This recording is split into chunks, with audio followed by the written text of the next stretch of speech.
Professora, a gente fala muito aqui no programa sobre a necessidade de um projeto de poder popular aqui no nosso país. Só que parece que essa grande aliança que ocupa aí os cargos no executivo, ela tem afastado a esquerda desse poder. Eu queria uma análise sua a respeito disso. A consolidação dessa retórica neoliberal, com um Estado cada vez menor, a redução de investimentos públicos, enfim, isso afasta cada vez mais os ideais socialistas do comando da República. Quer dizer, se a gente pode falar em esquerda, né, os chamados partidos de esquerda que tem aí, eles não têm, na prática, influência quase nenhuma. Só o PT, né? O PT é um caso especial. Quer dizer, a esquerda como tal, como existia no tempo do Partido Comunista Brasileiro, isso acabou, né? Isso acabou. Então, hoje em dia, o que existe são um enxame de pequenos partidos políticos aí da dita esquerda, né? O maiorzinho dele é o PCdoB hoje em dia, mas que está inteiramente atrelado a uma política reformista, que é a política do governo e do PT.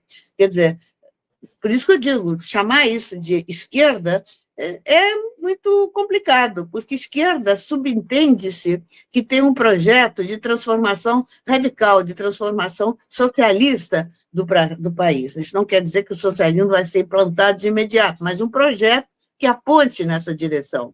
E essas chamadas esquerdas, ou ditas esquerdas hoje em dia do Brasil, não têm esse projeto. Eles chegaram à conclusão que é muito difícil mudar, fazer uma transformação profunda das estruturas e acabar, né, com o capitalismo. Então, vamos dar uma melhorada no capitalismo e deixar de lado qualquer projeto de caráter socialista. É isso que a gente está vendo, e toda essa política que está sendo feita é resultado disso, encontrar caminhos para melhorar um pouco a situação, para conseguir, né, controlar a situação, né, para não chegar ao fascismo propriamente dito. Mas esse risco de fascismo é cada vez maior, porque a experiência revela, a experiência histórica, né, europeia, mas também aqui no Brasil, da época da ditadura, que quando a situação fica bastante insustentável, a burguesia apela para a repressão e chega ao fascismo quando é preciso para manter, né, o sossego, o sossego do grande capital, os seus interesses, enfim, no país. A Clara Zetkin, uma grande comunista da Alemanha, né, lá no início do século passado, século XX, isso, uma cabeça pensante também, que viveu, né, a ascensão do fascismo na Itália e na Alemanha, escrevia isso. Quando os partidos de esquerda, os partidos revolucionários, né, não falham, não conseguem levar à frente uma política realmente transformadora, o fascismo encontra o caminho, abre as portas para o fascismo. Então, eu acho que esse perigo, tanto no Brasil como em diversos outros países, está presente. Está presente. Não por acaso já tivemos o Bolsonaro pretendendo implantar um regime fascista no Brasil. Só que não conseguiu, ainda houve resistências, né, aí desse chamado centro, né, de uma burguesia mais liberal, que tem muita ilusão, que vai conseguir controlar a situação. Mas pode chegar a uma crise de tais proporções que os liberais não consigam controlar a situação, e quem vai dar as cartas vai ser o fascismo. Esse perigo, eu acho que existe experiência histórica que revela isso.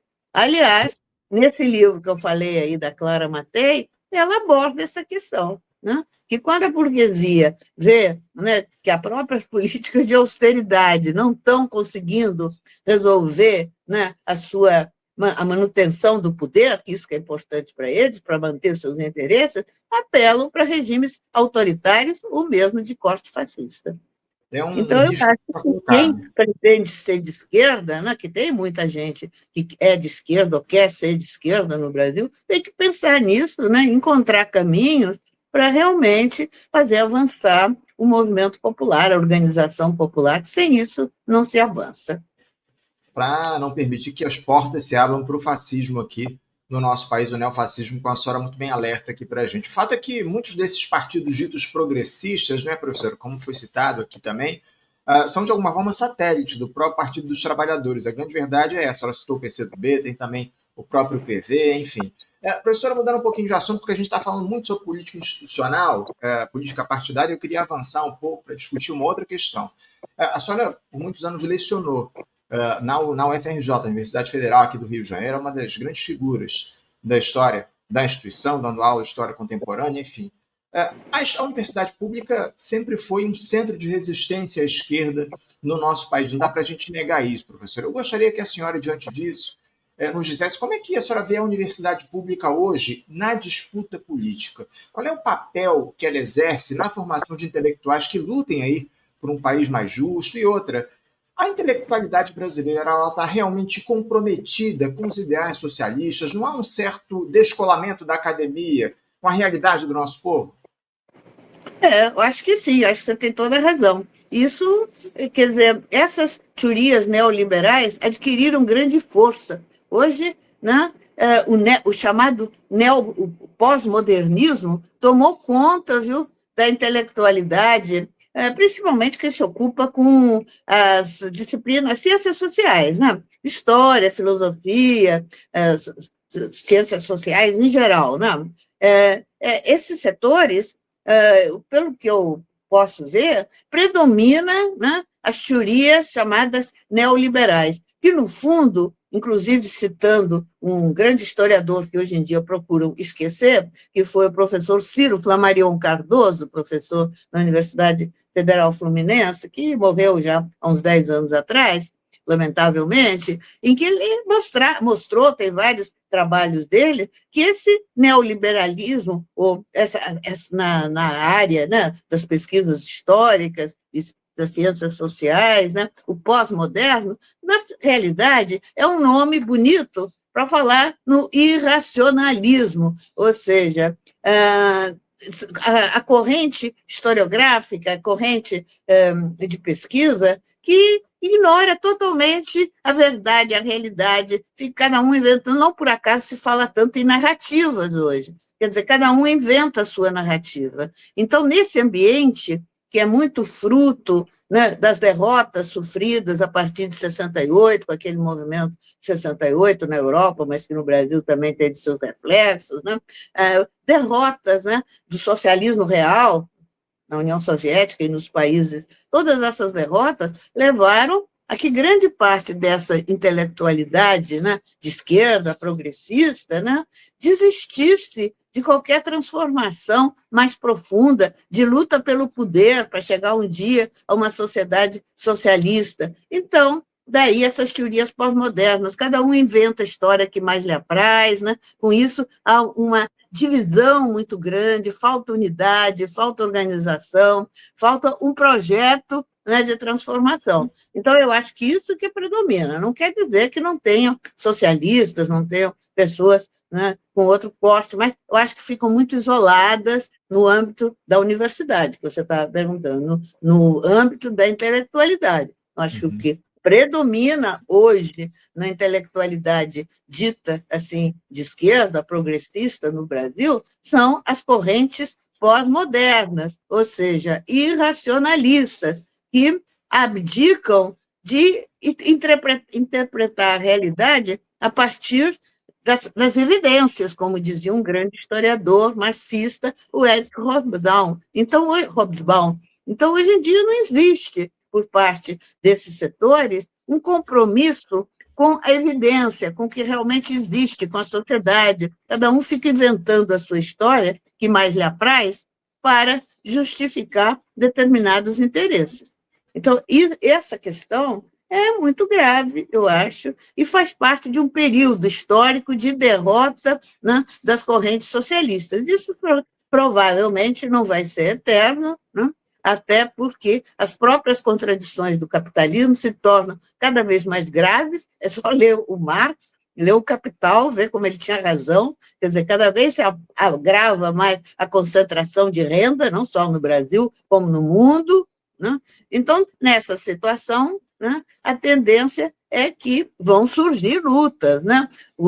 pobres, o povo, os trabalhadores, vão lutar. Não é possível que todo mundo concorde, né, e morrer de fome. Então, as pessoas vão se organizar e vão lutar, vão encontrar, eu acredito nisso, caminhos de luta por transformação profunda da sociedade, o que significa acabar com o capitalismo, construir o que o Marx chamava o coveiro do capitalismo. Eu acho que isso demora. Os prazos históricos são muito diferentes dos prazos da nossa vida. Demora para se formar isso, mas eu acho que é a tendência se a gente quer olhar para a realidade, para a evidência, para o que provavelmente vai acontecer. Vocês vejam, eu ontem estava assistindo nessa posse do Trump, o governo do Trump é formado por milionários, são todos milionários.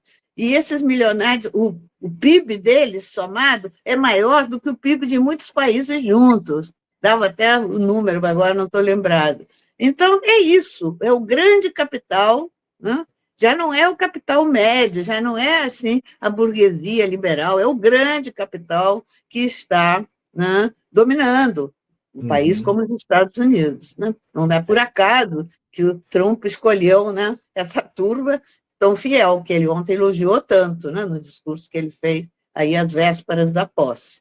É isso. Na verdade, são 11 bilionários que fazem parte aí do governo do Donald Trump lá nos Estados Unidos, e a soma das rendas dessa turma, enfim, dos bens desse pessoal, supera o PIB de 154 países do mundo. A gente vai repercutir isso, inclusive, daqui a pouquinho, na entrevista com o professor Williams Gonçalves a respeito dessa posse do Donald Trump lá nos Estados Unidos para o segundo mandato dele à frente da presidência de uma das maiores potências do planeta. Professora, para a gente fechar aqui o nosso papo, eu queria falar um pouquinho a respeito do seguinte, um tema que guiou muito aqui esse nosso diálogo hoje foi essa dificuldade que há de se produzir mobilização popular no nosso país. O presidente Lula abdicou completamente dessa tarefa nos mandatos dele à frente da presidência, enfim.